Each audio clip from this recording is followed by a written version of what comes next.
Episode 23। जब ये कहा गया तो सभी ने सोचा कि फैंग चेन वास्तव में पागल हो गया है। आप किसी को सिर्फ ये कहकर मार सकते हैं कि आप मर सकते हैं। ये तो एक बहुत बड़ा मजाक है। लेकिन अगले दृश्य ने उन्हें अचंभित कर दिया। म्यू किंगफेंग के चेहरे पर अचानक से व्यंग्यात्मक भाव समाप्त हो गया और उसके चारों ओर की राक्षसी ऊर्जा बाहर निकल आई। उसका पूरा शरीर धीरे धीरे बैंगनी हो गया। आह! वह दर्द से जमीन पर लौटने लगा और चिल्लाने लगा, मालिक, मुझे बचाओ। किंगफेंग। निंग तियानचेन का चेहरा थोड़ा बदल गया और उसने जल्दी से म्यू किंगफेंग की कलाई पकड़ ली। यह जहर है, राक्षसी जहर। जब उसने शुरुआत में म्यू किंगफेंग के साथ लड़ाई की थी तो फैंग चेन राक्षसी जहर को उसके शरीर में प्रवेश करने देने की कोशिश कर रहा था। हालांकि शुरुआत में इसका प्रभाव अच्छा नहीं था, लेकिन धीरे धीरे उन्हें कुछ समझ आ गई और वे समझ गए कि इसे कैसे संचालित किया जाए। इसलिए युद्ध के दौरान उसने म्यू किंगफेंग को धीरे धीरे जहर दे दिया।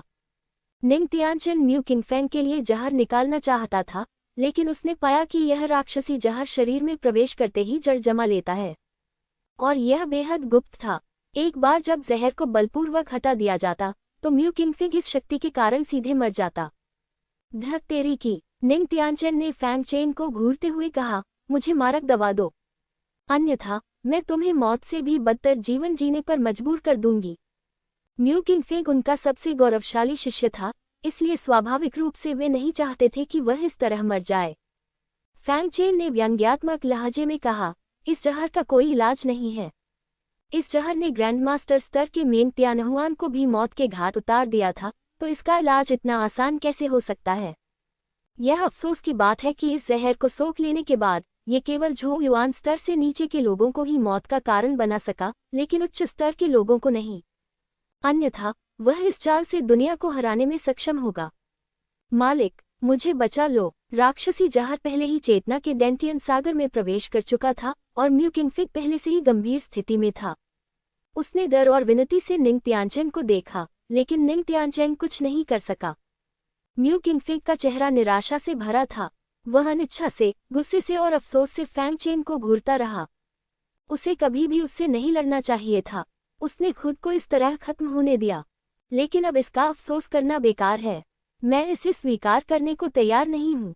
वह गुस्से से दहाड़ा और जहर से मर गया। सन्नाटा, सारा स्थान शांत था। हर कोई अविश्वास में ये दृश्य देख रहा था। फैंग चेन ने वास्तव में निंग तियानचेन के सामने म्यू किंगफेंग को मार डाला था। पागल आदमी! ये तो पागल आदमी है जो अपने लिए जीने का कोई रास्ता नहीं छोड़ता। निंग तियानचेन, नहीं, वुक्सिंगनुक, तुम्हें कैसा लग रहा है? फैंग चेन ने हल्के से कहा।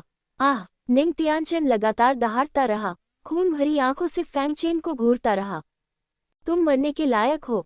उसने फैंग चेन की ओर इशारा किया, लेकिन ये हमला उसकी पूरी ताकत से नहीं हुआ था। मैं तुम्हें अच्छी तरह मरने नहीं दूंगा। मैं चाहता हूं कि तुम जानो कि मौत से भी बदतर जीवन जीने का क्या मतलब होता है। वह फैंग चेन को जिंदा पकड़ना चाहता था, उसे यातना देकर मार डालना चाहता था। यह उंगली शून्य में एक भाले में बदल गई, जिसने फैंग चेन को बंद कर दिया ताकि वह छिप न सके। एक अदम्य हमले का सामना करते हुए फैंग चेन ने अपने भाग्य को स्वीकार नहीं किया। चलो भी! Fang Chen दहाड़ा। सीधी तलवार दानव परिवर्तन में प्रवेश करें। तलवार, दानव, युद्ध और आंख के 4 दाव चरित्र प्रदर्शित किए गए। जबरदस्त दाव शक्ति का विस्फोट। देवताओं और दानवों के अंशों को चरम सीमा तक आग्रह किया गया। 4 दाव विंस, और ये दोनों लेवल 2 हैं। सभी ने हैरानी से फैंग चेन को देखा। उसने ज़ियानेटियन दायरे के दूसरे स्तर पर 4 दावन को जगाया। 2 स्तर 2 दावन, ये राक्षसों के बीच एक राक्षस है। निंग तियानचेन भी हैरान था। फैंग चेन की प्रतिभा उसकी कल्पना से परे थी, लेकिन फिर उसने उदास होकर कहा, क्या होगा अगर तुम एक राक्षस हो? मैं तुम्हें नष्ट करने के बाद देखूंगा कि तुम कितने प्रतिभाशाली हो। इस समय उंगली भाला पहले से ही फैंग चेन के सामने थी। फैंग चेन के पीछे तलवार दानव की छाया फिर से प्रकट हुई। उसने अपनी तलवार से वार किया और इस वार से ऐसा लगा जैसे दुनिया 2 हिस्सों में बंट गई हो, एक आधा शैतान के लिए और दूसरा आधा भगवान के लिए। ये फैंग चेन की सबसे शक्तिशाली जादुई शक्ति थी, भगवान और दानव स्लैश। लेकिन यहाँ तक कि उसका ईश्वर और दानव स्लैश भी तुरंत ही टूट गया जैसे ही उसने उंगली भाला को छुआ, और इसका कोई प्रभाव नहीं हुआ। फिर से आओ! फैंग चेन दहाड़ा। उसने कई और तलवारें चलाईं। लेकिन चाहे उसका गॉड और डायमंड स्लैश कितना भी शक्तिशाली क्यों न हो, वह इस भाला के सामने विशेष रूप से कमजोर लग रहा था। टकराना। अंततः फिंगर गन फैंग चेन के स्थान पर उतरी और उसने तुरंत उस क्षेत्र को कवर कर लिया जहां फैंग चेन 10 फीट दूर था।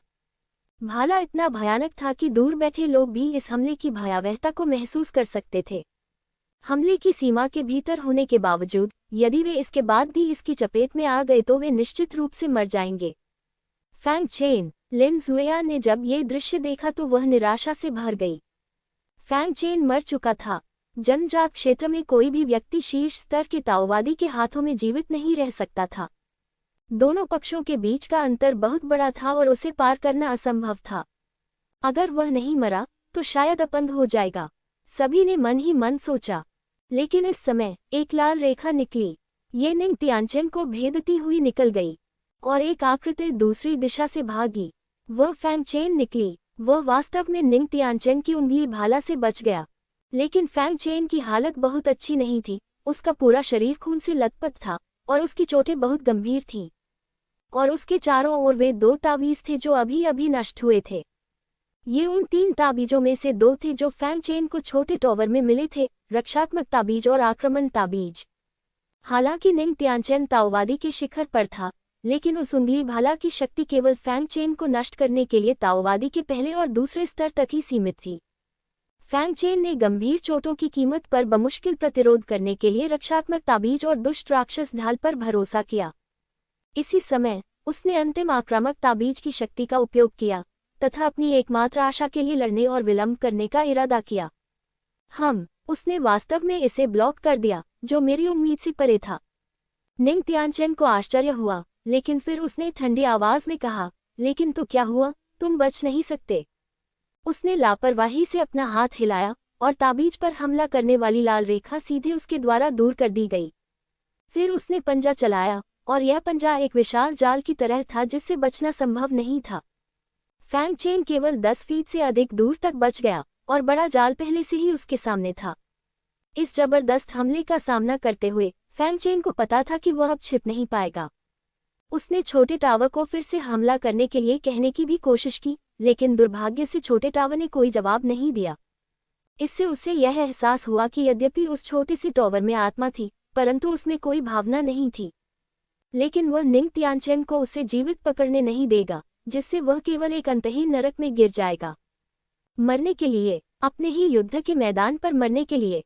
उसने दानव भक्षण तलवार पकड़ ली, उसे अपनी छाती पर तान दिया और आत्महत्या करने की योजना बनाई।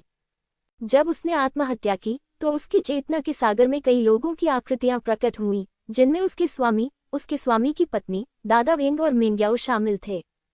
उसके पास अभी भी बहुत सारे काम करने थे और उसने अपने मालिक की पत्नी को नहीं बचाया और उसे मिंग्याओ के साथ समझौता तोड़ना पड़ा। लेकिन साधना का मार्ग ऐसा ही है। इस दुनिया में कितने लोग हैं जो बिना पछतावे के इस महाद्वीप की चोटी पर कदम रख पाते हैं। मास्टर की पत्नी, मिंग्याओ, मैं पहले जाऊंगा। उसने दानव भक्षक तलवार पकड़ ली और आत्महत्या करने ही वाला था। टकराना। लेकिन इस समय शून्य में पतली हवा से एक सुनहरी घंटी प्रकट हुई। उसने फैंग चेन को अपने घेरे में ले लिया। धमाका। विशाल जाल सोने की घंटी पर गिरा, लेकिन वह उसे हिला नहीं सका। फैंग चेन स्तब्ध रह गया और उसने आत्महत्या करना बंद कर दिया। क्या कोई उसे बचाने आ रहा है? जैसे ही वह सोच रहा था, एक आवाज धीरे से सुनाई दी, एल्डन निंग, वांगसिंग नीलामी घर के मेरे प्रथम श्रेणी के अतिथि को मारना अच्छा नहीं है। लाल पोशाक में एक खूबसूरत महिला, आकर्षक उपस्थिति, सुडौल आकृति और परिपक्व सुंदरता के साथ शून्य में कदम रखा और फैंग चेन के सामने उतरी। जो व्यक्ति आया था उसका नाम यान कियाओलिन था। उसके बगल में एक गंजा मजबूत आदमी था, जिसके एक हाथ में एक विशाल राक्षसी जांघ थी और दूसरे हाथ में सोने की घंटी थी। ये वही था जिसने अभी अभी फैंग चेन को बचाया था। उसके चारों ओर आकृतियां चमकती रहीं और लगभग 1 या 200 मजबूत आदमी प्रकट हुए और उन्होंने त्यानेयू शेनजोंग और अन्य को घेर लिया। इन लोगों की ताकत कम से कम झोउ युआन दायरे है।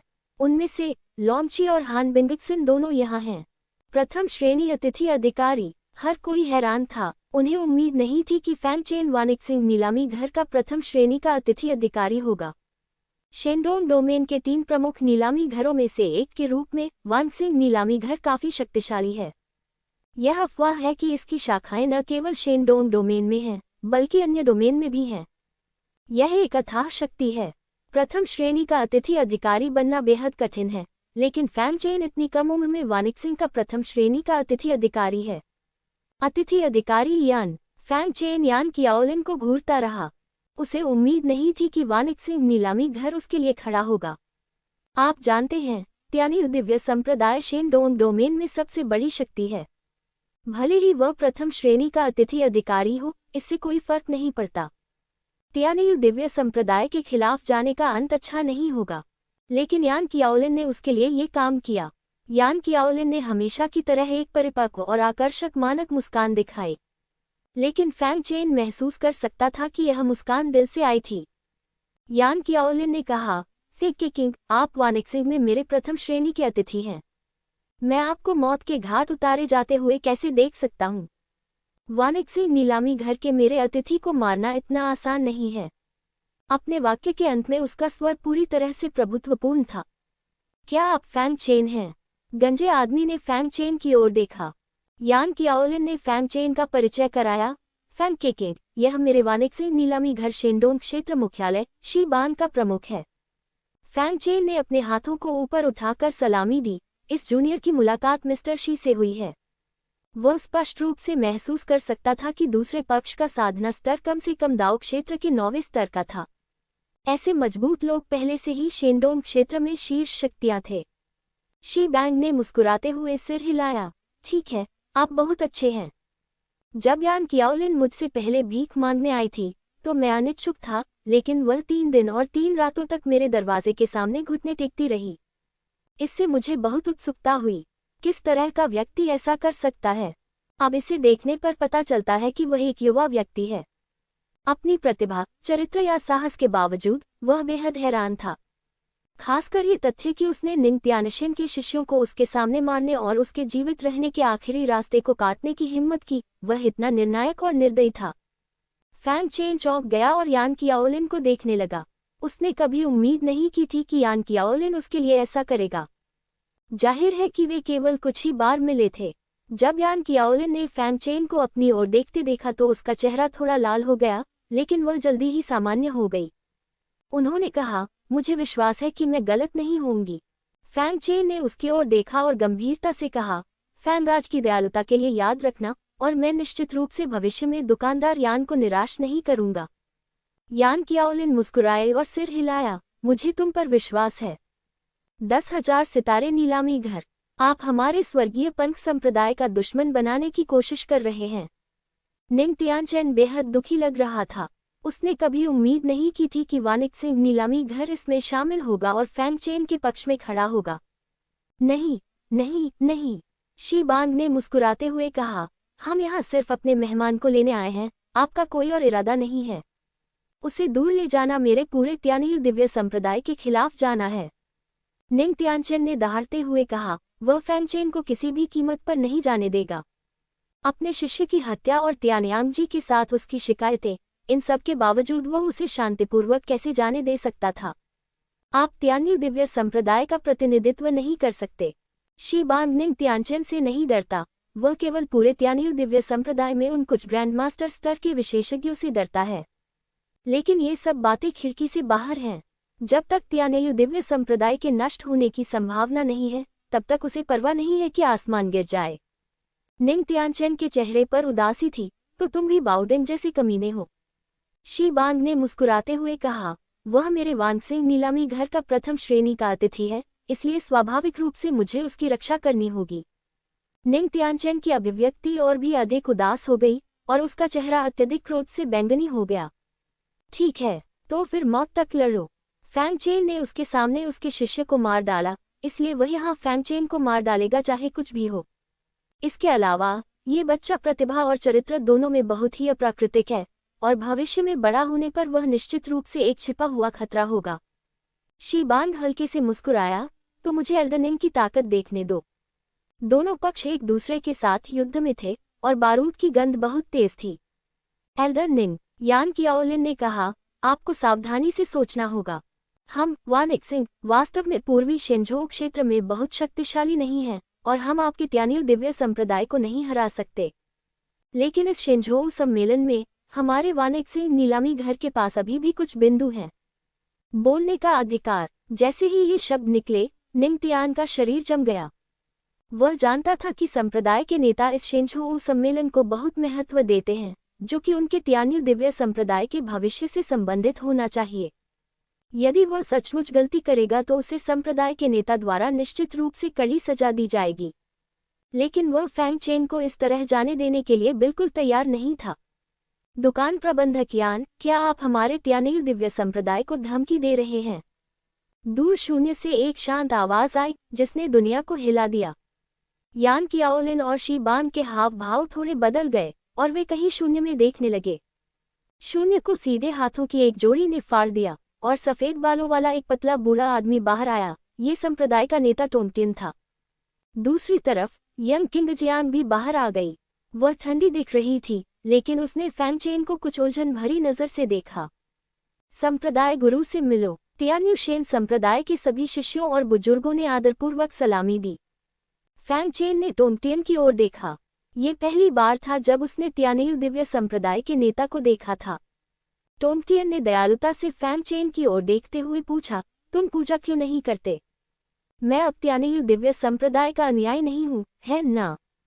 फैंग चेन ने कहा। इतनी बड़ी बात ने संप्रदाय के नेता का ध्यान आकर्षित किया होगा, लेकिन दूसरा पक्ष शुरू से अंत तक कभी नहीं दिखा और तब दिखाई दिया जब निंगतियानचेन समग्र स्थिति को नियंत्रित करने में असमर्थ था। ये स्पष्ट था कि वह एक परित्यक्त पुत्र था। टोंगटिन की अभिव्यक्ति कुछ जटिल थी।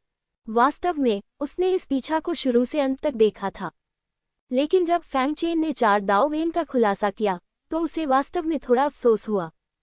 चार दाओ वेन जो जियानतियान के दूसरे स्तर तक जागृत हो चुके हैं, वे भी पूरे शेंडोंग क्षेत्र में शीर्ष प्रतिभाशाली हैं। दुर्भाग्यवश जब उन्होंने धनुष खोला तो पीछे मुड़ने वाला कोई तीर नहीं था, इसलिए उन्होंने कोई कार्रवाई नहीं की। लेकिन उसे यह उम्मीद नहीं थी कि वानिक्सिंग नीलामी घर फैंग चेन के लिए कार्रवाई करेगा, जिसने उसे आगे बढ़ने के लिए मजबूर कर दिया। टोंगटिन को ये सुनकर आश्चर्य नहीं हुआ। उसने सिर हिलाया और कहा, तुमने संप्रदाय के बुजुर्ग को मार डाला। नियमों के अनुसार तुम्हें वास्तव में संप्रदाय से निष्कासित कर दिया गया है। फिर उन्होंने शी बान की ओर देखा और कहा, साथी ताओवादी शी, मैंने तुम्हें बहुत समय से नहीं देखा है। टोंगटिन का सामना करते समय शी बान पहले की तरह शांत नहीं था। उसके चेहरे पर थोड़ी गंभीरता थी और उसने अपने हाथों को मोड़ते हुए कहा, मैं टोंगटिन संप्रदाय के नेता से मिला हूँ। टोंगटिन ने कहा, साथी ताओवादी शी, आपको हमारे त्यानिल दिव्य संप्रदाय के नियमों को जानना चाहिए। इसमें शामिल होना अच्छी बात नहीं है। मास्टर टोंगटिन, क्यों परेशान हो रहे हो? फैंग केकिंग सिर्फ एक शिष्य है, उसे जाने देने में क्या बुराई है? ये सवाल नहीं है कि उसे जाने दिया जाए या नहीं, बल्कि यह हमारे त्यानिल दिव्य संप्रदाय के चेहरे का सवाल है। यदि फैंग चेन को जाने दिया जाता है तो इसका मतलब है कि त्यानिल दिव्य संप्रदाय वानिक्सिंग नीलामी घर से डरता है। फिर उसका संप्रदाय शेंडोंग क्षेत्र के अधिपति के रूप में अपनी स्थिति कैसे बनाए रख सकता है? टोंगटिन को फैंग चेन के जीवन या मृत्यु की परवाह नहीं है, लेकिन इस तरह से हार मान लेना असंभव है। शी बांग ने कहा, मेरा बैंक फैंग केकिंग की जान के बदले में कीमत चुकाने को तैयार है। टोंगटिन ने अपना सिर हिलाया। त्यानिल दिव्य संप्रदाय संसाधनों की कोई कमी नहीं है। मालिक, आपको उनके प्रति विनम्र क्यों होना चाहिए?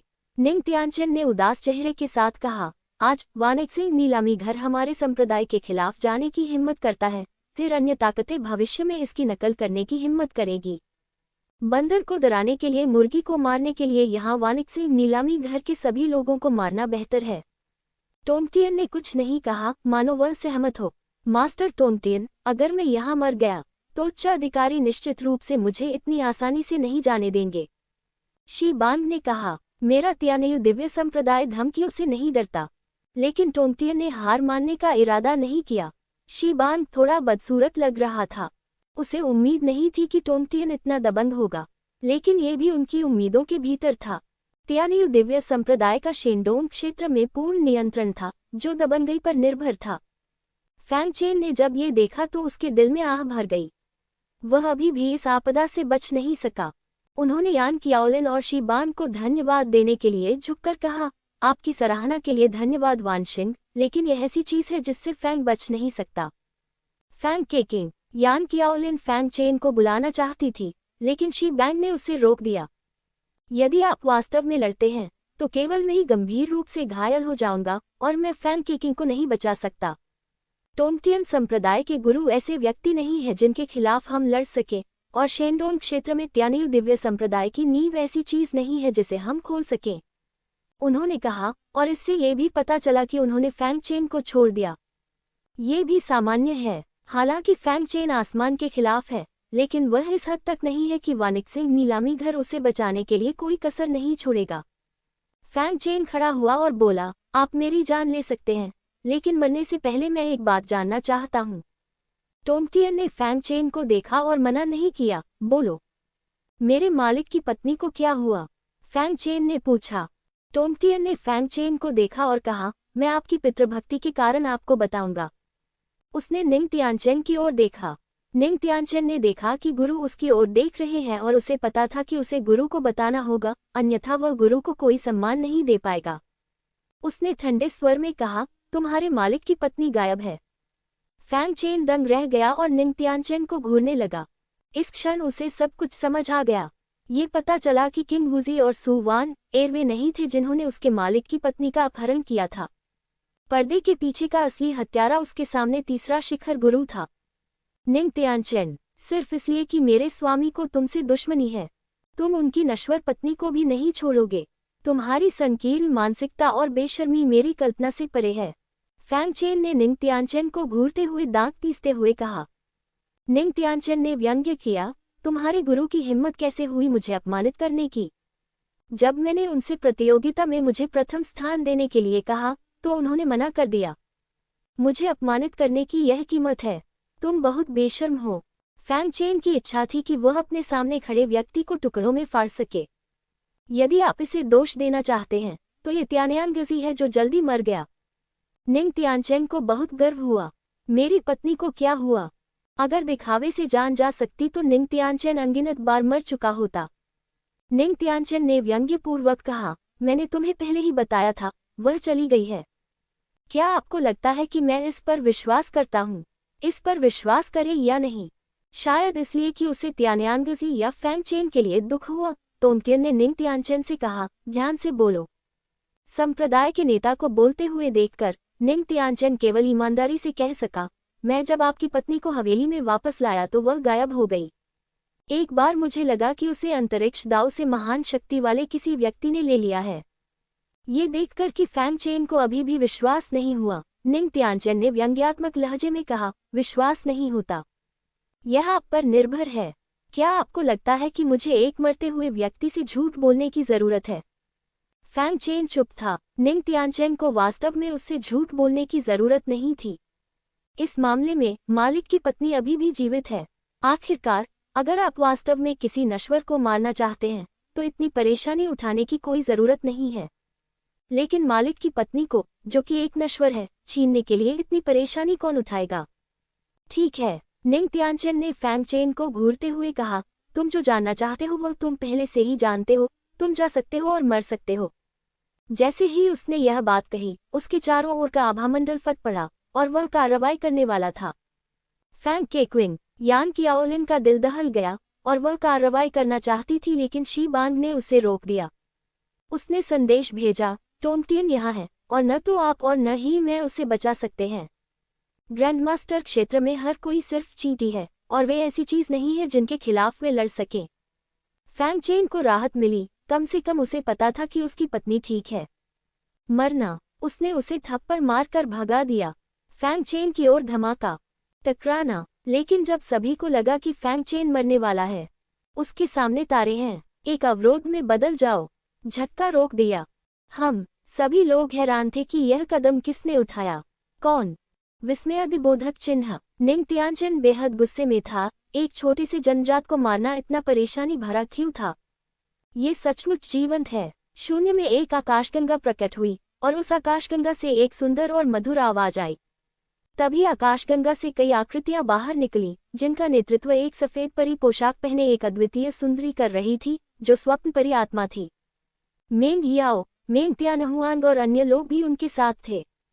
ये देखकर कि फैंग चेन ठीक है, मेंग याओ ने राहत की सांस ली सौभाग्य से उसके पास समय था। मेंगजिया, निंगतियान चिल्लाया, क्या तुम विद्रोह करना चाहते हो? विद्रोह? तुम्हारा त्यानयु दिव्य संप्रदाय इसके योग्य है। मेंग जियानलिंग ने निंगतियानचेन की ओर देखा और तुरंत अनगिनत सितारे उसकी ओर टूट पड़े। निंगतियानचेन के चेहरे पर अचानक से बदलाव आ गया। उसे महसूस हो रहा था कि यह वार इतना शक्तिशाली था कि वह इसे झेल नहीं सकता था। जब वह हताश था, तभी उसके सामने एक सफेद पंख का टुकड़ा प्रकट हुआ, जो आकार में बढ़ता गया और उसके पीछे उसकी रक्षा करने लगा। तारे गिरे, लेकिन उनसे मुलायम सफेद पंख नहीं टूटे, और जिस व्यक्ति ने कार्रवाई की वह कोई और नहीं बल्कि टोंगटियन था। उन्होंने कहा, साथी ताओवादी परिआत्मा, ये जूनियर थोड़ा लापरवाह है, मैं हत्यारा क्यों बनूंगा? मेंग जियानलिंग ने टोंगटियन को देखा और शांति से कहा, साथी ताओवादी टोंगटियन, बहुत समय हो गया मिलते हुए। मुझे उम्मीद नहीं थी कि मैं एक छोटे से जनजात को मार डालूंगा और यहाँ तक कि आप यहाँ हैं। मुझे आश्चर्य है कि साथी ताओवादी परिआत्माएं यहाँ क्यों हैं। ये कुछ भी नहीं है, मैं बस किसी की रक्षा करना चाहता हूँ। किसे बचाना है, उसे सुरक्षित रखें। मेंग जियानलिंग ने फैंग चेन की ओर इशारा किया। फैंग चेन चौंक गया और मेंग्याओ की ओर देखने लगा। मेंग्याओ ने भी उसकी ओर देखा, एक मीठी मुस्कान दिखाई और सिर हिलाया। फैंग चेन समझ गया कि यह मेंग्याओ ही थी जिसने मेंग जियानलिंग को कार्रवाई करने के लिए कहा था। टोंगटियन एक पल के लिए चुप रहा और पूछा, क्यों? मुझे, मेंग परिवार के गांठ को, एक कारण चाहिए। मेंग जियानलिंग ने ठंडे स्वर में कहा। वहां मौजूद सभी लोग चौंक गए, यह मेंग परिवार कितना दबंग है। क्या आपको त्यानयु दिव्य संप्रदाय से डर नहीं लगता? वे नहीं जानते थे कि शेनडोंग क्षेत्र में मेंग परिवार सिर्फ एक शाखा थी। सभी ने सोचा कि टोंगटियन संप्रदाय का नेता अत्याचारी तरीके से जवाब देगा। आखिरकार ये संप्रदाय के चेहरे के बारे में था। लेकिन एक क्षण की चुप्पी के बाद टोंगटियन ने कहा, मैं समझ गया। अन्य लोग यह नहीं जानते कि चू परिवार का एक और स्वामी भी है, लेकिन वही बात स्पष्ट रूप से जानता है, और वह भी जानता है कि चू परिवार कितना शक्तिशाली है। सारा स्थान शांत था और हर कोई स्तब्ध होकर आकाश की ओर देख रहा था। टोंगटियन संप्रदाय के नेता, जिन्हें वे अजय समझते थे, ने वास्तव में हार मान ली। महानगरीय, निंगतियानचेन अनिच्छा से चिल्लाया। उसे बेचैनी महसूस हो रही थी अगर उसने फैंग चेन को नहीं मारा। टोंगटियन ने उसे ठंडे भाव से देखा और कहा, अगर तुम्हें लगता है कि तुम साथी अमर लोगों के सामने किसी को मार सकते हो, तो तुम कोशिश कर सकते हो। संप्रदाय का चेहरा बहुत महत्वपूर्ण है, लेकिन यह संप्रदाय के हितों को नुकसान न पहुंचाने के आधार पर है। पूर्वी दिव्य क्षेत्र का मेंग परिवार कुछ भी नहीं है, लेकिन यदि संभव हो तो ऊपरी क्षेत्र के मेंग परिवार को भड़काना सबसे अच्छा नहीं है। शेंझोउ सम्मेलन जल्द ही आ रहा है। फैंग चेन को मारने के लिए वह एक ही समय में शानग्यू मिंगजिया और वानिक सिंह नीलामी घर के खिलाफ हो जाता है। यह एक बहुत ही मूर्खतापूर्ण विकल्प है। इसके अलावा उसे कभी भी फैंग चेन के जीवन या मृत्यु की परवाह नहीं थी। ये सिर्फ इतना था कि मामला संप्रदाय के चेहरे से संबंधित था। अब जब शानग्यू मिंगजिया ने हस्तक्षेप कर दिया है, तो एक कदम पीछे हटना ज्यादा शर्मनाक नहीं होगा। एक मिनट रुको, मेंग जियानलिंग ने फिर कहा, मैं गारंटी देता हूं कि वह न केवल आज उसे मार देगा, बल्कि अगर पूर्वी दिव्य क्षेत्र में कोई उसे मार देता है, तो मुझे, मेंग परिवार को, असभ्य होने के लिए दोष न दें। पूरी जगह फिर से सन्नाटा छा गया। मेंग जियानलिंग चर्चा नहीं कर रहा था, बल्कि आदेश दे रहा था।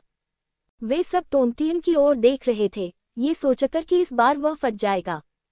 हालांकि टोंगटियन ने धीरे से सिर हिलाया और कहा, कोई समस्या नहीं है। हर कोई दंग रह गया और अविश्वास से ये दृश्य देख रहा था। टोंगटियन, पूर्वी दिव्य क्षेत्र का सबसे शक्तिशाली व्यक्ति, वह वास्तव में इस तरह सहमत था।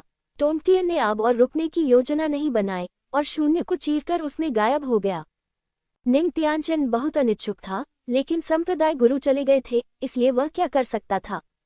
कमीने, तुम मेरा इंतजार करो। वह केवल फैंग चेन को एक क्रूर आवाज भेज सकता था और फिर आदेश दे सकता था, त्यानयु दिव्य संप्रदाय के सभी शिष्य संप्रदाय में वापस लौट आएं। त्यानयु दिव्य संप्रदाय के सभी लोग एक दूसरे की ओर देखने लगे। उन्हें उम्मीद नहीं थी कि फैंग चेन का पीछा करने का अंतिम परिणाम ऐसा होगा। इससे बहुत से लोग हताश हो गए। वे एक गद्दार को भी नहीं मार सकते थे। उनका त्यानयु दिव्य संप्रदाय इतना दुखी कब हो गया? लेकिन संप्रदाय के गुरु भी चले गए थे, तो वे क्या कर सकते थे? वे केवल चले जा सकते थे। लिन जुएयान ने राहत की सांस ली। कम से कम वह आदमी बच गया। इस समय मेंग्याओ ने भी उसे देखा और मुस्कुराते हुए उसे हाथ हिलाया। लिन जुयान ने भी मुस्कुराकर थोड़ा सिर हिलाया और फिर एक संदेश भेजा, मेरे दादाजी कुछ दिनों में जन्मदिन का भोज देंगे। अगर आप फ्री हो तो आ जाएं। हाँ, मैं जाऊंगा। मेंग्याओ ने भी संदेश भेजा। फिर लिन जुयान बड़े समूह के साथ चला गया। तियानयू दिव्य संप्रदाय से सभी के चले जाने के बाद फैंग चेन ने अपने हाथ झुकाए और धन्यवाद दिया, मुझे बचाने के लिए वरिष्ठ मेंग, धन्यवाद। मेंग जियानलिंग ने हल्के से कहा, मैंने केवल मेंग याओ की वजह से मदद की। मुझे आपके जीवन या मृत्यु की परवाह नहीं है। ठीक है, वह व्यक्ति बच गया है, इसलिए मैं वापस जाऊंगा। वह अब और रुकने का इरादा नहीं रखती थी। वह आकाशगंगा में कदम रखती है और शुरू से अंत तक फैंग चेन को देखे बिना सीधे चली जाती है। मेंग तियानहुआंग और मेंग याओ ने उनका पीछा नहीं किया और वहीं रुक गए। मेंग तियानहुआंग ने कहा, भतीजे फैंग, अगर तुम्हारे पास जाने के लिए कोई जगह नहीं है तो हमारे साथ मेंग परिवार में वापस आ जाओ। फैंग चेन एक पल के लिए चुप रहा, अपना सिर हिलाया और कहा, धन्यवाद मिस्टर मेंग, मुझे अंदर लेने के लिए, लेकिन मुझे अभी भी कुछ काम करने हैं, इसलिए मैं अभी आपको परेशान नहीं करूंगा। ठीक है, मेंग तियानहुआंग ने बिना जोर दिए कहा, मैं किसी भी समय मेंग के घर पर आपके आगमन का स्वागत करता हूँ। धन्यवाद। फैंग चेन ने उसे धन्यवाद दिया। भाई फैंग। मेंग्याओ ने एक जेड चिन्ह निकाला और फैंग चेन को देते हुए कहा, ये पोजिशनिंग चिन्ह है। मैं कुछ दिनों में तुम्हें ढूंढने जाऊंगा। हाँ, फैंग चेन ने सिर हिलाया और जेड टोकन ले लिया। तुरंत मेंग्याओ मेंग तियानहुआंग का पीछा करते हुए चली गई, लेकिन उसकी आंखों में थोड़ी अनिच्छा थी। फैंग चेन ने मेंग्याओ को जाते हुए देखा। शी बांग ने भावुक होकर कहा, ऐसा लगता है कि इस बार मैं 10,000 सितारे जरूरत से ज्यादा हो गया हूँ। शानग्यू मेंगजिया की मदद से इन समस्याओं को आसानी से हल किया जा सकता है। फैंग चेन ने कहा, नहीं, अगर मास्टर शी इस बार आगे नहीं आए होते तो मुझे डर है कि मैं मेंग परिवार के आने का इंतजार नहीं कर पाता। फैंग ने आज के एहसान को नोट कर लिया है। अगर फैंग का एहसान इस्तेमाल किया जाता है तो वह अपना सर्वश्रेष्ठ प्रदर्शन करेगा। शी बांग हल्के से मुस्कुराए, यही तो वह सुनना चाहते थे। फैंग केकिंग की और क्या योजनाएं हैं? उन्होंने पूछा। फैंग चेन एक पल के लिए चुप हो गया और बोला, शेंडोंग क्षेत्र में फैंग के लिए कोई जगह नहीं है। फैंग जल्द से जल्द अनुभव हासिल करने के लिए अन्य महाद्वीपों पर जाने की योजना बना रहा है। शी बैंग ने पूछा, शानग्यू? फैंग चेन ने सिर हिलाने से खुद को रोक नहीं सका। क्या मिस्टर फैंग को अन्य क्षेत्रों की स्थिति के बारे में पता है? ये सुनकर फैंग चेन ने अपना सिर हिलाया, मुझे नहीं पता, मैं हमेशा शेंडोंग क्षेत्र में रहा हूं और कभी नहीं छोड़ा। शी बांग को आश्चर्य नहीं हुआ। शेंडोंग क्षेत्र अपेक्षाकृत बंद था और 90% लोग अपना पूरा जीवन यही बिताना चाहते थे। उन्होंने कहा, तो फिर मुझे फैंग केकिंग से कुछ बातें कहने दीजिए। यह मेरा सम्मान है, जूनियर। फैंग चेन ने अपने हाथों से उसे धन्यवाद दिया। तुरंत ही शी बांग ने बाकी लोगों को तितर-बितर होने को कहा और केवल वह, यान क्याओलिन और फॉन्ग चेन ही पास के शहर में रह गए। मैंने रेस्तरां में एक निजी कमरा मांगा और कुछ अच्छी वाइन और स्वादिष्ट भोजन का ऑर्डर दिया। शी बांग और फैंग चेन ने गिलास टकराए, स्पिरिट वाइन का एक घूंट लिया और संक्षेप में समझाना शुरू किया। क्या मिस्टर फैंग को उस महाद्वीप का नाम पता है जहां हम हैं? कितियान महाद्वीप, फैंग चेन ने कहा। वह अभी भी यह जानता था। तो फिर क्या आप जानते हैं कि इसे कितियन महाद्वीप क्यों कहा जाता है? फैंग चेन ने अपना सिर हिलाया। शी बांग एक चाय का कप लेकर आया और उसे पलट दिया। कप का किनारा नीचे की ओर तथा कप का निचला हिस्सा ऊपर की ओर था। फैंग केकिंग, यही कारण है कि इसे कितियन महाद्वीप कहा जाता है, उन्होंने कहा। फैंग चेन ने चाय के कप की ओर देखा। इस चाय के प्याले का मुंह बड़ा है और चाय का बेस छोटा है। यह एक साधारण चाय का प्याला है। इसे उल्टा करने पर यह पहाड़ी जैसा दिखता है। शी बैंग ने समझाया, ये हमारा महाद्वीप है, बाहर से नीचे और अंदर से ऊंचा, सीढ़ी की तरह, एक के बाद एक परत। और सबसे ऊपर वह महाद्वीप है जो आकाश के साथ समतल है। ये कितियन महाद्वीप है, इसीलिए इसे ऊपरी डोमेन और निचला डोमेन कहा जाता है। जैसा कि कहावत है, लोग ऊंचे स्थानों पर जाते हैं, यही बात क्विटियन महाद्वीप के लिए भी सच है। आप जितना ऊपर जाएंगे, आध्यात्मिक ऊर्जा उतनी ही मजबूत होगी, अवसर उतने ही अधिक होंगे और ताकतवर उतना ही मजबूत होगा। फैंग चेन चुप रहा। उसने चाय के कप की ओर देखते हुए पूछा, मास्टर, हमारा शेंडोंग क्षेत्र कहाँ है? शी बांग ने चाय के कप के मध्य और निचले स्थान की ओर इशारा करते हुए कहा, यहाँ। फैंग चेन उधर देख रहा था, उसे समझ नहीं आ रहा था कि क्या कहे। जब वह बच्चा था तो उसने सोचा था कि शेंडोंग क्षेत्र आकाश है, लेकिन अब उसने देखा कि यह सिर्फ 3 नदियों का क्षेत्र था। इसमें कोई आश्चर्य नहीं कि मेंग जियानलिंग और अन्य लोग हमेशा से इतने अलग थलग रहे हैं और अपने शेंडोंग क्षेत्र में हर चीज को नीची नजर से देखते रहे हैं। शी बांग ने चाय के प्याले के ऊपर की ओर देखा, धीरे से आह भरी और कहा, यदि आप परम मार्ग पर चलना चाहते हैं तो आप केवल शीर्ष पर पैर रख सकते हैं। लेकिन यह एक सच्चाई है जिसे हर कोई जानता है, लेकिन बहुत कम लोग इसे कर सकते हैं। वरिष्ठ भी नहीं? फैंग चेन ने पूछा। उनके विचार में ताओवादी क्षेत्र का शिखर पहले से ही शेंडोंग क्षेत्र में शीर्ष पर है। शी बांग ने खुद पर हंसते हुए कहा, मैं आपको बता दूं, मैं ताओवादी क्षेत्र के शीर्ष पर कदम रखने के भी योग्य नहीं हूं। फैंग चेन चौंक गया और चुपचाप चाय के कप के ऊपर देखने लगा। ऐसा लगता है कि वह भी आध्यात्मिक साधना के मार्ग पर आगे बढ़ रहे हैं। जहां तक हम जिस क्षेत्र में हैं, वह वास्तव में एक बड़े राज्य में शामिल है। इस राज्य को तियानझोउ कहा जाता है। तियानझोउ 9 क्षेत्रों, 3 मध्यम और 3 निचले क्षेत्रों में विभाजित है। हमारा शेंडोंग क्षेत्र न तो मजबूत है और न ही कमजोर, बल्कि एक मध्यम क्षेत्र है। जहां तक सपने का सवाल है, परिवार का मुखिया 3 ऊपरी लोगों से संबंधित है। यही वजह है कि वे हमें निचले लोगों के लोग कहते हैं। फैंग चेन ने धीरे से सिर हिलाया, इस दुनिया की थोड़ी समझ हासिल कर ली थी। शी बांग के हाथों में रोशनी चमकी और उसने एक मोटी किताब निकाली। उन्होंने कहा, इस पुस्तक का नाम कॉन्टिनेंटल क्रॉनिकल्स है। इसमें मुख्य भूमि के बारे में अधिक विस्तृत जानकारी है। फैंग केकिंग इस पुस्तक को अच्छी तरह से पढ़ सकते हैं और फिर कोई निर्णय ले सकते हैं कि उन्हें कहाँ जाना है। धन्यवाद। फैंग चेन ने उन्हें धन्यवाद दिया और महाद्वीप का इतिहास सुनाया। फिर उसने फिर कहा, वैसे मास्टर, मुझे और नाड़ी खोलने वाली गोलियां चाहिए। मुझे आश्चर्य है कि क्या आपके बैंक में वे हैं। फिलहाल उनकी नसें अभी भी बहुत कम खुली हैं तथा थोड़े समय में और भी नसें खोली जानी होंगी। शी बांग ने पूछा, फैंग केकिंग को कितने की जरूरत है? जितना अधिक उतना बेहतर, फैंग चेन ने कहा। शी बांग शर्मिंदा दिखे और धीरे से बोले, अगर फैंग केकिंग को बड़ी मात्रा की आवश्यकता है तो मुझे डर है कि हमारे वानिकसिंग नीलामी घर के लिए इसे संतुष्ट करना मुश्किल होगा। आखिरकार हम मुख्य रूप से नीलामी में लगे हुए हैं और दालों को खोलने के लिए गोलियों की आपूर्ति पहले से ही कम है। ये सुनकर फैंग चेन को थोड़ी निराशा हुई, लेकिन उसे आश्चर्य नहीं हुआ। जैसा कि शी बांग ने कहा, नाड़ी खोलने वाले अमृत बहुत लोकप्रिय हैं और हर सेना के पास वे उपलब्ध नहीं होते। मुझे पता है कि नाड़ियां खोलने के लिए बहुत सारे संसाधन कहाँ हैं। अचानक यान कियाओलिन ने कहा। फैंग चेन की आंखें चमक उठी और उसने पूछा, कहाँ? तियानडान लिंगलो। यान कियाओलिन ने कहा, तियानडान लिंगलो।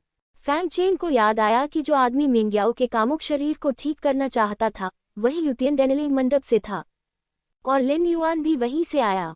यान कियाओलिन ने कहा, तियानडान लिंगलो हमारे भगवान के पूर्वी क्षेत्र में शीर्ष पर है। वह हमेशा बाहरी दुनिया के संपर्क में रहा है और उसके पास नब्ज खोलने के लिए बहुत सारे संसाधन हैं। ये सिर्फ इतना है कि तियानडान लिंगलो हमेशा बहुत गर्वित रहा है। अगर कोई रिश्ता नहीं है तो इसका पालन करना मुश्किल होगा। उन्होंने बड़ी मात्रा में कैमाई संसाधन खरीदे हैं। तियानडान लिंगलो के पास बहुत सारी मेरिडियन ओपनिंग गोलियां हैं, लेकिन उन्हें प्राप्त करना कठिन है। शी बांग एक पल के लिए चुप हो गए और बोले, अगर फैंग केकिंग वास्तव में उनसे संपर्क करना चाहते हैं तो मैं उनसे संपर्क कर सकता हूँ। धन्यवाद गुरुजी, लेकिन तियानडान लिंगलो में एक वरिष्ठ के साथ मेरी कुछ मित्रता है। फैंग चेन ने कहा। ओह, कौन है ये? शी बांग ने पूछा। तियान लाओ। तियान लाओ। शी बांग और यान कियाओलिन दोनों हैरान थे। शी बांग ने कहा, ये व्यक्ति हमेशा घमंडी रहा है और लोगों को गंभीरता से नहीं लेता है। अगर फैंग केकिंग वास्तव में उसके साथ दोस्ती करता है तो बहुत सारी मेरिडियन ओपनिंग गोलियां प्राप्त करना मुश्किल नहीं होगा। फैंग चेन ने सिर हिलाया। तियान लाओ ने पिछली बार उससे कहा था कि अगर उसे कोई परेशानी हो तो वह उसे ढूंढ सकता है। अपने अहंकारी व्यक्तित्व के साथ वह मूल रूप से अपनी बात रखता है। मुझे विश्वास है कि वह उसे कुछ मदद प्रदान कर सकता है। वैसे फैंग चेन ने लॉन्ची से कहा कि वह किसी ऐसे व्यक्ति का प्रबंध करे जो उस छोटी लड़की डोंग जियान को वानसिंग नीलामी घर तक ले जाए, जिसे उसने पिछली बार वानजियांग जंगल में बचाया था। उसने पूछा, दुकानदार यान, मिस डोंग जियांग अब कैसी हैं? डोंग जियांग, वह बहुत होशियार है। वानिकसिंग नीलामी घर में पहुंचने के बाद वह जानती है कि कैसे मदद करनी है। मैं बस उसे अपने साथ ले गया और उसने भी मेरी बहुत मदद की। अगर संभव हो तो कृपया उसे पहले ले लो, दुकानदार यान। अब उसे अपने पास रखना आसान नहीं है, फैंग चेन ने कहा। यान क्याओलिन मुस्कुराए और बोली, कोई समस्या नहीं है। सच कहूं तो अगर आप मुझसे उसे मांगेंगी तो मैं उसे जाने देने में संकोच करूंगी। फैंग चेन को राहत मिली। उसके बाद वे तीनों काफी देर तक बातें करते रहे। अगले दिन फैंग चेन ने अलविदा कहा और तियानदान लिंगलोउ की ओर चल पड़ा। तियानदान लिंगलोउ डैनिक्सियांग शहर में स्थित है। ये शहर शेंडोंग क्षेत्र में भी बहुत प्रसिद्ध है और इसे प्रथम डैन शहर के रूप में जाना जाता है। शहर में लगभग हर चीज दान दाव से संबंधित है और अधिकांश किमियागर यहाँ इकट्ठा होते हैं, जो बहुत जीवंत है। फैंग चेन आधे दिन की उड़ान के बाद शेंडोंग क्षेत्र के पहले डैन शहर में पहुंचे। जब उसने शहर में कदम रखा तो उसकी नाक में डैन की गंध आई। किमियागर, जो सप्ताह के दिनों में शायद ही कभी दिखाई देते हैं, यहाँ हर जगह देखे जा सकते हैं। सड़क के दोनों ओर कई दुकानें हैं जो कीमिया सामग्री बेचती हैं। फैंग चेन का इतने व्यस्त शहर में आना पहली बार था और उसे तियानदान लिंगलोउ जाने की कोई जल्दी नहीं थी। वह बस शहर के निचले इलाके में घूमकर ये देखने गया कि क्या वहाँ कोई अच्छी चीजें हैं। इसलिए उसने चुपके से आत्मा स्वर्ग दानव नेत्र खोला और चारों ओर देखा। हाँ, एक स्टॉल के पास से गुजरते हुए फैंग चेन की आंखें चमक उठी। उसे वाकई एक अच्छी चीज मिल गई। स्टॉल का मालिक एक भूरे बालों वाला बूढ़ा आदमी था जो स्टॉल के सामने आराम से बैठा था। उनका स्टॉल कीमिया सामग्री से भरा हुआ था, लेकिन वे सभी दूसरे और तीसरे स्तर के थे। लेकिन वहाँ एक सुनहरी काली जड़ी बूटी थी जिसने फैंग चेन का ध्यान आकर्षित किया। काले सोने की रहस्यमयी आत्मा घास, यह एक दुर्लभ जड़ी बूटी है जो मानसिक शक्ति में सुधार करती है। हालांकि यह केवल तीसरे स्तर की है, लेकिन इसका प्रभाव चौथे और पांचवें स्तर की जड़ी बूटियों से ज्यादा बुरा नहीं है। ये स्टॉल मालिक स्पष्ट रूप से सामान को नहीं जानता और इसे एक साधारण आध्यात्मिक जड़ी बूटी समझ बैठा। फैंग चेन मन ही मन खुश हुआ और स्टॉल मालिक के पास चला गया। ग्राहक को आते देख बूढ़ा व्यक्ति तुरंत उत्साहित हो गया और मुस्कुराकर बोला, युवा मित्र, तुम्हें क्या चाहिए? फैंग चेन ने सीधे काले सुनहरे रहस्यमयी आध्यात्मिक घास की ओर इशारा किया और पूछा, यह आध्यात्मिक जड़ी बूटी कितने की है? बूढ़ा आदमी मुस्कुराया और बोला, युवा मित्र, तुम्हारी नज़र वाकई बहुत अच्छी है। हालांकि यह जड़ी बूटी देखने में साधारण लगती है, लेकिन यह अत्यंत दुर्लभ है। मैंने इस पर बहुत पैसा खर्च किया है, यहाँ तक कि इन बेकार चीजों के बारे में बात मत करो, कीमत के बारे में बात करो। फैंग चेन ने बीच में टोकते हुए कहा, युवा मित्र बहुत सीधा है, मैं और बकवास नहीं करूंगा। बूढ़ा आदमी मुस्कुराया और बोला, 10,000 स्पिरिट स्टोन। 10,000, जो तीसरे स्तर की औषधीय सामग्रियों की कीमत से बहुत अधिक है। सौदा। लेकिन फैंग चेन बिना सोचे समझे सहमत हो गया। वह जानता था कि मोल भाव करके वह कम कीमत पा सकता है, लेकिन इस काले सोने की रहस्यमयी स्पिरिट घास की कीमत कम से कम 30 या 40,000 थी, इसलिए वह 10,000 स्पिरिट पत्थरों की परवाह क्यों करे। बूढ़ा आदमी दंग रह गया। वह मोल भाव करने को तैयार था, लेकिन उसे उम्मीद नहीं थी कि फैंग चेन सीधे तौर पर सहमत हो जाएगा। इससे उन्हें संदेह हुआ कि क्या उनका प्रस्ताव थोड़ा कम था। फैंग चेन ने उसे गहराई से सोचने का समय नहीं दिया और सीधे 10,000 आत्मा पत्थर निकाले और उसे सौंप दिए। बूढ़े व्यक्ति ने देखा कि फैंग चेन बहुत सीधा था, इसलिए उसने इसके बारे में और नहीं सोचा और फैंग चेन के साथ एक समझौता कर लिया। फैंग चेन ने इसे ले लिया और जड़ी बूटियों को दूर रखने ही वाला था कि तभी किसी ने चिल्लाया, रुको, मुझे ये जड़ी बूटी चाहिए। फैंग चेन ने देखा कि 3 या 4 युवक उसकी ओर आ रहे हैं। जो आदमी बोल रहा था वह ब्रोकेड कपड़े पहने एक युवा व्यक्ति था, जिसका चेहरा गर्व से भरा था, और उसने फैंग चेन को बिल्कुल भी गंभीरता से नहीं लिया। उसने फैंग चेन की ओर देखा और आदेश दिया, मुझे जड़ी बूटियां दो। फैंग चेन ने ठंडे स्वर में कहा, मैंने जड़ी बूटियां पहले ही खरीद ली हैं। जब उस सुंदर युवक ने फैंग चेन का इनकार सुना तो वह बहुत आश्चर्यचकित हुआ। बगल में एक और व्यक्ति चिल्लाया, तुम्हारी हिम्मत कैसे हुई? क्या तुम जानते हो कि यह कौन है? ये तियान मिंगशेंग है, वरिष्ठ भाई तियान चौथी कक्षा के किमियागर मोरुओ का प्रत्यक्ष शिष्य है। यदि आप वरिष्ठ भाई तियान को अपमानित करते हैं तो आप कभी भी डैनजियांग शहर में जीवित नहीं रह पाएंगे। जल्दी करो और जड़ी बूटियां सौंप दो। यहाँ के आंदोलन ने स्वाभाविक रूप से आसपास के लोगों का ध्यान आकर्षित किया। तियान मिंगशेंग की पहचान सुनते ही किसी ने तुरंत कहा, तियान मिंगशेंग। वह तियानदान लिंगलोह का एक प्रतिभाशाली शिष्य है। मैंने सुना है कि वह केवल 23 वर्ष का है और वह प्रथम श्रेणी का कीमियागर बनने से केवल एक कदम दूर है। हे भगवान, इतना दुष्ट! आसपास हर कोई इसके बारे में बात कर रहा था और सभी तियान मिंगशेंग को ईर्ष्या और जलन से देख रहे थे। 23 साल की उम्र में प्रथम श्रेणी का कीमियागर बनना पहले से ही बहुत बुरा है। यही कारण है कि 16 साल की उम्र में प्रथम श्रेणी की कीमियागर बनने के बाद जिंगयंग इतनी घमंडी हो गई। उसके पास वास्तव में घमंडी होने की पूंजी है, लेकिन फिर उसकी मुलाकात फैंग चेन से हुई, जो और भी अधिक दुष्ट था। क्या तुमने सुना? तुम जल्दी से सामान क्यों नहीं सौंप देते? क्या तुम मरना चाहते हो? एक व्यक्ति गुस्से से चिल्लाया। मूर्ख! फैंग चेन ने अवाक होकर उनकी ओर देखा। 22 साल की उम्र में प्रथम श्रेणी का अधिकारी बनने से पहले भी वह इतना घमंडी था। उसने वास्तव में कभी दुनिया नहीं देखी थी।